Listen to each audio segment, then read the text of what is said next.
Sir నమస్తే sir Ramprasad గారు. నమస్తే అండి. రామప్రసాద్ గారు, లాస్ట్ ఒక 6 to 7 ఇయర్స్ నుంచి ఈ సావరిన్ గోల్డ్ బాండ్స్ అనేవి బాగా ప్రాచుర్యంలోకి వచ్చాయి. అంటే ఎస్జీబీ అంటారు ఇంగ్లీష్లో అయితే. ఎవ్రీ 3 monthస్కి ఒకసారి ఇవి కొత్త సిరీస్ స్టార్ట్ అవుతుంటుంది, ఎవ్రీ 3 monthస్కో 6 monthస్కో. అయితే మధ్యతరగతి వాళ్ళు ఈ సావరిన్ గోల్డ్ బాండ్స్లో ఇన్వెస్ట్ చేయడం మంచిదంటారా, లేదంటే మీరు గతంలో ఒక వీడియో చేసాం, ఈ గోల్డ్ స్కీమ్స్కి సంబంధించి ఒక వీడియో చేసాం రీసెంట్గా. సో ఆ వీడియోలో చెప్పినట్టు ఓ షోరూమ్కి వెళ్ళి ఒక గోల్డ్ స్కీమ్లో జాయిన్ అయ్యి నెలకు ఒక 5,000 10,000 కట్టి అండ్ లాస్ట్ మంత్ ఆర్నమెంట్ తీసుకోవడం బెటర్ అంటారా? సో ఎట్లా చెప్తారు అసలు ఈ ఇన్వెస్ట్మెంట్ ప్రాసెస్ గురించి? ఎస్, మీరు అన్నట్టుగా సవరన్ గోల్డ్ బాండ్ నవంబర్ 2015లో స్టార్ట్ అయింది. ముందుగా మనం అర్థం చేసుకున్నాం అసలు సవరన్ గోల్డ్ బాండ్ అంటే ఏంటి, దాని యొక్క ఉద్దేశం ఏంటి, దాని యొక్క ఫీచర్స్ ఏంటి. ఇప్పుడు గోల్డ్ బాండ్ అన్న, గోల్డ్ అంటే ప్రేమ కదా, బాండ్ అన్న కొనేస్తున్నారు. మళ్ళీ సవరన్ అంటే గవర్నమెంట్ కదా, గవర్నమెంట్ ఇస్తుందని చెప్పి కొనేస్తున్నాం. సెక్యూర్డ్ డిఫాల్ట్ అవ్వదు. ఎస్, అంతవరకు కరెక్ట్. అసలు 2015 నవంబర్లో గోల్డ్ బాండ్స్ ఎందుకు ప్రవేశపెట్టింది భారత ప్రభుత్వం, ఎందుకని సవరన్ గోల్డ్ బాండ్ పెట్టింది? దీంట్లో ప్రభుత్వానికి కాస్త నష్టం ఉంది. ఎందుకు? సవరన్ గోల్డ్ బాండ్ కొన్న వ్యక్తికి అక్కడ గోల్డే ఉండదు. ఫస్ట్ ఆఫ్ ఆల్ సవరన్ గోల్డ్లో గోల్డ్ ఎక్కడ లేదు, ఎక్కడ గోల్డ్ రాదు. ఈ రోజున్న రేట్లో గోల్డ్ని పేపర్ మీద ఇస్తాడు మనకి, ఇచ్చి మళ్ళీ 8 years తర్వాత మెచ్యూరిటీకి ఆ రోజు ఉన్న రేట్ ఇస్తాడు. అంటే ఈ రోజు నేనున్న రేట్లో 100 గ్రాములు కొనుక్కుంటే 8 ఏళ్ల తర్వాత 100 గ్రాములు ఏ రేటు ఉంటే ఆ డబ్బులు నాకు ఇస్తాడు. అది ట్యాక్స్ ఫ్రీ ఇన్కమ్. ఇది ప్రైమరీ. ఇది కాకుండా అడిషనల్ ఫీచర్ ఏంటంటే, ఇది కాకుండా ఎవ్రీ ఇయర్ మీరు ఇన్వెస్ట్ చేసిన అమౌంట్ మీద 2.5% కూపన్ లాగా ఇంట్రెస్ట్ లాగా ఇస్తాడు. హాఫ్ ఇయర్లీ 2 దఫాలుగా వస్తుంది. 1.25%, 1.25% వస్తుంది. ఓకే, ఇది సవరన్ గోల్డ్ బాండ్. దీన్ని ప్రభుత్వం తీసుకురావడానికి గల ఉద్దేశం ఏంటి? ఇప్పుడు PPF, public provident fund, Sukanya Samriddhi Yojana, వీటన్నిటికీ ఒక పర్పస్ ఉంది కదా. ఎన్పిఎస్ ఎందుకు డిజైన్ చేశారు, అలానే సవరన్ గోల్డ్ బాండ్ ఎందుకు డిజైన్ చేశారు అంటే, యాక్చువల్ ఇంటెన్షన్ ఏంటంటే జనాల్ని గోల్డ్ని కొనడానికి డిస్కరేజ్ చేయడానికి చేశారు. అంటే ఇండియా యాజ్ ఎ కంట్రీ, మన రూపీ ఎందుకు డిప్రిషియేట్ అవుతుంది అంటే, మన gold imports are very high, టన్నుల కొద్దిగా ఉంటాం మనం. ఇదంతా డాలర్స్లో కదా మనం కొంటాం. సో ఫిజికల్ గోల్డ్ కొనుగోలుని తగ్గించడానికి, ఎస్, అది తగ్గించాలంటే దానికంటే ఎక్కువ బెనిఫిట్ ఇవ్వాలి కదా. ఆ బెనిఫిటే 2.5% ఇంట్రెస్ట్ పర్ ఇయర్. డిఫరెన్స్ చూపించాలి ఇక్కడ. ఎస్, దానివల్ల ఫిజికల్ గోల్డ్ కొనడం తగ్గుతుందని చేశారు. కొంతమేరకు తగ్గి ఉండొచ్చు, సక్సెస్ఫుల్ అయి ఉండొచ్చు, కానీ ఇండియన్స్ గోల్డ్ కొనడం మానేరు కదా.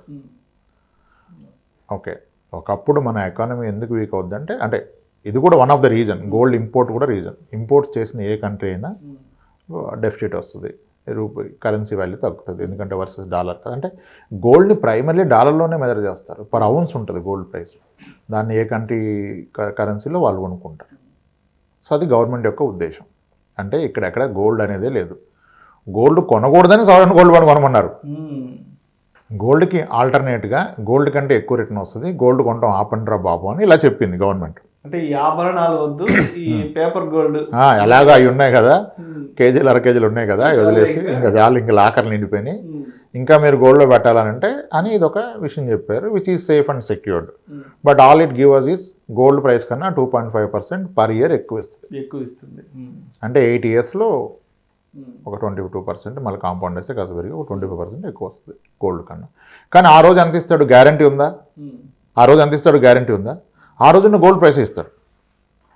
గోల్డ్ ప్రైస్ ఖచ్చితంగా పెరుగుతుంది అన్న గ్యారంటీ ఉందా? ఎందుకు పెరిగిస్తారు, గోల్డ్ ఎక్కడికి పోద్ది అంటారు. అదొక ప్రాబ్లం, దాన్ని కూడా సాల్వ్ చేద్దాం. Okay, first of all సవరన్ gold bond price is subjected to market risk. నచ్చదు కదా, మ్యూచువల్ ఫండ్సే సబ్జెక్టెడ్, గోల్డ్ ఎలా సబ్జెక్టెడ్? మరి గోల్డ్ కూడా మార్కెట్ రేటే కదా. కానీ ఎందుకు ఉంటుంది? రిస్క్ ఉంటుంది. సరే, ఆ రోజు ప్రైస్ వస్తుంది. అయితే అసలు గోల్డ్ 8 yearsలో ఎంత పెరుగుతుందని ఆలోచన కూడా చేయాలి. లాస్ట్ 5 yearsలో గోల్డ్ 15% పెరిగింది ఇయర్ ఆన్ ఇయర్, లాస్ట్ 5 yearsగా కదా. అలానే పెరుగుతుంది, ఎప్పటికీ పెరగదు. మీకు ఇంకో విషయం చెప్తా. మనం గతంలో గోల్డ్ ప్రైస్ గురించి ఒక వీడియో చేసాం. దాంట్లో నేను ఏం చెప్పానంటే, 2012లో 10 గ్రామ్ గోల్డ్ 31,000గా ఉంటే అది ఈరోజు 60-62,000 అయింది. 2012 నుంచి 10 ఏళ్ళు ముగిసిన క్రమంలో డబుల్ అయిందంటే 7% అని చెప్పా 10 yearsలో, రూల్ ఆఫ్ 72. వెంటనే ఒక ఆయన ఎవరో కామెంట్ పెట్టారు. ఏమంటారంటే, 2018లో 31,000 సార్ గోల్డ్, ఇప్పుడు 5 ఏళ్ళకే డబుల్ అయింది అన్నాడు. ఎందుకంటే 2018లో ఆయనకు పెళ్ళయింది, అప్పుడు గోల్డ్ కొంటారు కదా, పెళ్ళైతే విషయాలు కాస్త ఎక్కువ తెలుస్తాయి. ఆయన అప్పటి నుంచి ట్రాక్ చేస్తున్నాడు. 5 ఏళ్ళకి డబుల్ అయింది, 15% వచ్చింది అన్నాడు. ఇప్పుడు మనం చెప్పాం 10 yearsలో డబుల్ అయింది అన్నాం, ఆయన 5 yearsలో డబుల్ అన్నాడు. ఇద్దరు కరెక్టే. ఎందుకంటే 2012లో 31,000 ఉన్న గోల్డ్ 2013లో 29కి, 14లో 28కి, 15లో 26కి, 16లో 29, 18లో వచ్చింది మళ్ళీ 30కి. గోల్డ్ 5 ఏళ్ల పాటు నెగిటివ్ రేట్ని వచ్చింది. కానీ దీన్ని ఎవ్వరు గుర్తించలా, ఎవరు ఐడెంటిఫై చేయలే. గోల్డ్ తగ్గదంటారు. ఇప్పుడు నేను అడుగుతానుగా గోల్డ్ తగ్గుతుందంటే తగ్గదు సార్, గోల్డ్ ఎప్పుడు తగ్గిందంటారు. ఒకసారి గూగుల్లోకి వెళ్ళి చూడండి. అవును సార్ అంతే సార్, మా పెళ్ళి అంతే సార్ 26 సార్, అప్పుడు అంతకుముందు మా పెద్దోడి పెళ్ళికి ఇదే కొన్నాం సార్ అంటారు. గుర్తించాం. అంటే 5 years పాటు గోల్డ్ నెగిటివ్ రేట్ని ఇచ్చింది.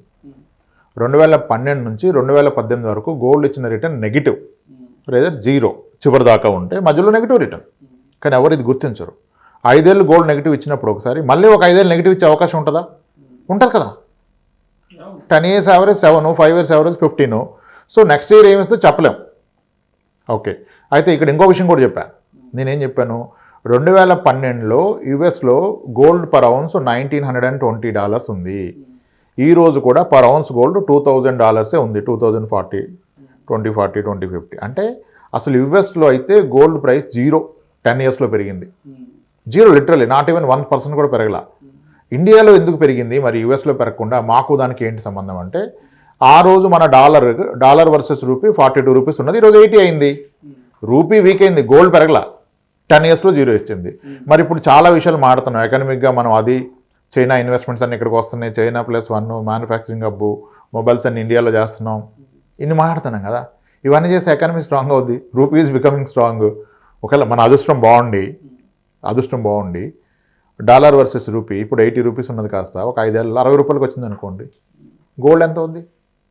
45,000 అయిపోద్ది. అప్పుడు సవరన్ గోల్డ్ బాండ్ ఎంత ఇస్తుంది? పెట్టిన దానికంటే 40% తక్కువ ఇస్తుంది. ఆ పాసిబిలిటీ అయితే ఉంది, ಮತ್ತೆ 8 years పెట్టినప్పుడు పెరుగుతుంది అంటే ఎంత పెరుగుతుంది? ఇప్పుడు పెరగని ఇయర్స్ ఉన్నాయి కదా, 5 yearsలో 0 పెరిగింది, నెగిటివ్ ఇచ్చింది, ఆ పాసిబిలిటీ కూడా ఉంది. ఈ 2.5 తగ్గుతుంది మనకు అది పెరగకపోతే. నేనేమంటానంటే, మీరు గోల్డ్ అసలు సవరన్ గోల్డ్ బాండ్ ఎందుకు పెడుతున్నారు? పెట్టుబడి రూపంగా పెడితే దానికంటే బెటర్ ఆప్షన్స్ లేవా? అసలు ఇంకొక విషయం మర్చిపోతున్నారు, సవరన్ గోల్డ్ బాండ్ ఆ ఓపెన్ అయిన ఆ పీరియడ్లోనే కొనాలా? సెకండరీ మార్కెట్లో కొనుక్కోవచ్చు. అసలు ప్రతిసారి సవరన్ గోల్డ్ బాండ్ వాళ్ళు ఆఫర్ చేస్తున్న దానికన్నా సెకండరీ మార్కెట్లో తక్కువ ప్రైస్కి అవైలబుల్ ఉంటుంది. డీమార్ట్లోకి వెళ్ళుకుంటే అక్కడ దాకా కూడా ఆలోచించట్లా, కొనేయటమే ఇంకా. అదే అంటే గోల్డ్ ఇచ్చిన రిటర్న్ ఇస్తుంది. గోల్డ్ గ్యారంటీగా పెరుగుదన్న అష్యూరెన్స్ అయితే ఎక్కడ లేదు, అది గుర్తుంచుకోండి first. 2.5 extra is okay, and the entire maturity is tax free. 8 years తర్వాత వచ్చే మనీ ట్యాక్స్ ఫ్రీ. కానీ ఎవ్రీ ఇయర్ వచ్చే 2.5 మీ ఇన్కమ్కి యాడ్ అవుద్ది. మీరు 30% ట్యాక్స్ ల్యాబ్లో ఉంటే 2.5% మీద మళ్ళీ 30 కట్టాలి మీరు. ఓకే, ఇది ఒక పాయింట్. మనం ఏమన్నాం, ఫిజికల్ గోల్డ్. ఇప్పుడు సవరన్ గోల్డ్ బాండ్ వచ్చిన డబ్బులు అమ్మి నేను నా కూతురికి గోల్డ్ ఆర్నమెంట్ కొంటా అంటే పెద్దగా గొప్ప ఏం లేదు అక్కడ. అదేదో మనం అనుకున్న గోల్డ్ స్కీమ్ కడితే వీడు 11 months తర్వాతే వేస్టేజ్ అండ్ మేకింగ్ ఛార్జెస్ లేకుండా ఇస్తారు. Up to 18% wastage and making charges లేకుండా ఇస్తున్నారు హైదరాబాద్లో గోల్డ్ జ్యువెలరీ షాప్స్ అన్నీ. మరి అంటే స్ట్రైట్ అవే 18% మిగిలినట్టే కదా. ఇప్పుడు నేను డైరెక్ట్గా వాకిన్ అయి కొంటే వాడు వేస్టేజ్ అండ్ మేకింగ్ ఛార్జెస్ 15%, 18% వేస్తున్నాడు. స్కీమ్ ద్వారా కొన్నప్పుడు అది కంప్లీట్గా వేవ్ ఆఫ్ చేస్తున్నాడు. అంటే స్ట్రైట్ అవే 11 monthsలో 18% వచ్చినట్టే కదా నా ఇన్వెస్ట్మెంట్ మీద. 11 monthsకి కదా 18%. సార్ అయితే ఇక్కడ నాకు ఇంకొక డౌట్ వస్తుంది. ఇప్పుడు పిల్లల అవసరాల కోసం అని చెప్పి ఒక 10 yearsకో ఒక 15 years అవసరాలను బట్టి ఇవాళ వెళ్ళి ఒక గోల్డ్ స్కీమ్లో మనం జాయిన్ అయ్యి అమౌంట్ కట్టి ఆభరణం తీసుకుంటాం. ఒక 10-15 years తర్వాత పిల్లలు పెద్దవాళ్ళు అయిన తర్వాత మరి ఆర్నమెంట్స్ అనేవి పిల్లలకి నచ్చకపోవచ్చు. సరే, ఆ రోజు తీసుకెళ్ళి దాన్ని ఏదన్నా మోడిఫికేషన్ చేసుకుందాం అంటే మళ్ళీ ఆ రోజు కూలీ తరుగు వేస్ట్ అంత పోద్ది కదా. Yes, you are right. ఇక్కడ క్లారిటీ ఇస్తాను. కానీ ఇప్పుడు మీరు స్కీమ్లో లేకుండా కొంటే వేస్టేజ్ కడుతున్నారు, స్కీమ్ ద్వారా కొంటే మీరు వేస్టేజ్ ఈరోజు కట్టట్లేదు కదా 18%. ఇప్పుడు 70 grams ఆర్నమెంట్ కొంటే మీరు స్కీమ్ ద్వారా 70 grams పే చేస్తారు. So your saving that 18%. ఆ రోజు మీరు ఆ 70 grams ఇస్తే మీకు 70 grams పైసలు ఇస్తాడు, కానీ దాన్ని షేప్ మార్చి 70 grams వేరే ఆర్నమెంట్ చేస్తే 15% పోతుంది. అంతే కదా మీరు బాధపడేది. ఇప్పుడు అందరూ అదే మాట, ఇప్పుడే కొనిపెడితే నచ్చకపోతే ఎలా అండి, మారిస్తే నాకు వేస్టేజ్ మేకింగ్ పోద్ది అంటే ఇప్పుడు పోవట్లేదు కదా. ఇప్పుడు సేవ్ చేసిన 15% ఒక 10 ఏళ్ల తర్వాత 15 పోతే మీకు ప్రాబ్లం ఏంటి?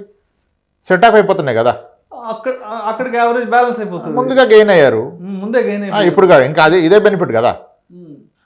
ఎప్పుడో కట్టాల్సిన అదొకే, అది వదిలేసేయండి అదే. కాబట్టి దాంట్లో లాస్ లేదు. ఇప్పుడు అందరూ ఒకటే, ఇప్పుడు ఫిజికల్ గోల్డ్ కొంటే మీకు wastage and making 15%, GST 3%, 18% extra అవుద్ది. అందుకని ఈటీఎఫ్ కొనండి. ఈటీఎఫ్లో అయితే మీకు జిఎస్టీ పడదు, ఈ మేకింగ్ ఛార్జెస్ పడవు. బట్ ఈటీఎఫ్ గోల్డ్ కాదు కదా, అది gold ETF as an investment అది చెప్తారు. ఇక దాంతో కంపేర్ చేస్తే సవరన్ గోల్డ్ బాండ్ బెస్ట్.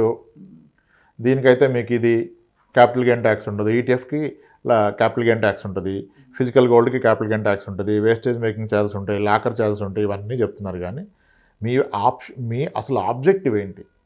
పాపకి గోల్డ్ కావాలంటే గోల్డ్ కొని పక్కన పెట్టుకోండి అంతే. ఇవన్నీ అయ్యే ముచ్చట్లు కావు, చెప్పుకుంటారు అంతే. అంటే మనకి చెప్పుకోవడానికి సబ్జెక్ట్ కరెక్టే కానీ బట్ ప్రాక్టికాలిటీలో అది ఉండదు. గోల్డ్ కావాలనుకుంటే గోల్డ్ ఆర్నమెంటే పెట్టుకోండి, పట్టు మంది చేతిలో ఉంటుంది. చదువుకోనోడు కూడా గోల్డ్ ఉంటే తీసుకెళ్ళి డబ్బులు తెచ్చుకోవచ్చు కదా. ఇప్పుడు ఎస్జీబీ కొని సెకండ్ మార్కెట్లో ట్రేడ్ చేసి అమ్ముతారు అందరూ. అసలు డీమ్యాట్ ఫామ్లో కొంటున్నారా? బ్యాంక్ వెళ్ళి కొనుక్కుంటున్నారు. అవదు కదా. 8 yearsలో పరిస్థితులు ఎలా ఉంటాయి మధ్యలో. ఇప్పుడు నా దగ్గర ఆర్నమెంట్ ఉంటే రేపు కావాలంటే అమ్ముకోవచ్చు. ఎస్జీబీ అంత ఈజీగా అందరికి అవుతుంది అమ్మటం. డీమ్యాట్ ఉండాలి, ట్రేడ్ అవ్వాలి, అమ్మాలి ఆ రోజు రేటు. ఇప్పుడు 3 yearsలో మార్కెట్ పడిపోయింది, నా ఎస్జీబీ ఎవడుకుంటాడు? అంటే గోల్డ్ మార్కెట్ పడిపోయింది, గోల్డ్ ప్రైస్ 6,000లో కొన్నాను ఎస్జీబీ, గోల్డ్ ప్రైస్ 5,200కి వచ్చింది, నాకు ఎమర్జెన్సీ వచ్చింది, 3 yearsలో అమ్మాలి. అది 5,200 ఉంటే సెకండ్ మార్కెట్లో 4,900 కొంటాడు ఎవడు, నాకు లాసే కదా. మీ ఆబ్జెక్టివ్ ఇన్వెస్ట్మెంటే అయినప్పుడు ఎక్కువ 8 yearsలో మీకు 12% రాదా? ఏదైనా ఫండ్లో పెడితే ఒక ఫ్లెక్సీగా పెడితే 8 yearsలో 10 వస్తుందిగా, మరి అదే బెస్ట్గా. సో మీ ఆబ్జెక్టివ్ బట్టి ఇన్వెస్ట్మెంటు. మీ ఆబ్జెక్టివ్ కనుక గోల్డ్ ఇన్వెస్ట్మెంట్ అయితే మీకు వెచ్చలవిడిగా గోల్డ్ ఉంది, ఇంకా నాకు అవసరం లేదు ఆర్నమెంట్స్ అంటే సవరన్ గోల్డ్ బాండ్ ఇస్ గుడ్. లేదు సార్ ఇది పెట్టేదే ఆర్నమెంట్ కొంటాను కంటే అది అనవసరం, హ్యాపీగా ఆర్నమెంట్ కొనేసుకోండి, రేపటి నుంచి ఎంజాయ్ చేసుకోండి. అవసరం లేదు. మేబీ చాలామందికి నచ్చపోవచ్చు కానీ దట్స్ ఎ ఫ్యాక్ట్. ప్రాక్టికల్గా మాట్లాడితే గొప్పదేం కాదు, బట్ కొందరికి రైటు, అందరికీ రైట్ కాదు. Thank you so much Ramprasad గారు. మధ్యతరగతి వాళ్ళకి సావరిన్ గోల్డ్ బాండ్స్లో ఇన్వెస్ట్మెంట్ మంచిదా లేదంటే ఫిజికల్ గోల్డ్లో ఇన్వెస్ట్ చేయడం మంచిదా అనే అంశం గురించి మీ విశ్లేషణ ద్వారా ప్రేక్షకులకు చాలా చక్కగా వివరించారు. Thank you so much sir. Right.